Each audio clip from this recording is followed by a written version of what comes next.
12वीची मुलं ज्या दिवसाची आतुरतेने वाट बघत होती, तो खूपच लवकर आला दिवस आणि आज फायनली 5th ऑफ मे 2025 ला 12वीचा रिझल्ट आफ्टर कोरोना खूप लवकरच येणार आहेत. म्हणजे मे महिन्याच्या अगदी पहिल्या आठवड्यातच हा रिझल्ट येणार आहे.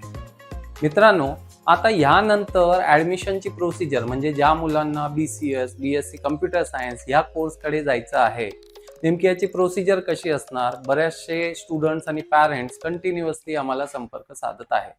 मित्रांनो, साधारणतः 1-2 दिवसात बरेचसे कॉलेजेस आपापलं नोटिफिकेशन रिलीज करतील. BSc कम्प्युटर सायन्स म्हणजेच BCSला जर पुणे शहरात आपल्याला प्रवेश घ्यायचा असेल, तर लक्षात घ्या प्रत्येका कॉलेजचं वेगवेगळं नोटिफिकेशन आपल्याला बघावं लागेल. म्हणजे आपल्याला ज्या कॉलेजमध्ये प्रवेश घ्यायचा आहे त्या कॉलेजची वेबसाईट व्हिजिट करायची आहे. त्या वेबसाईटवर आपल्याला त्या कॉलेजचा ऍडमिशन फॉर्म इथे मिळणार आहे.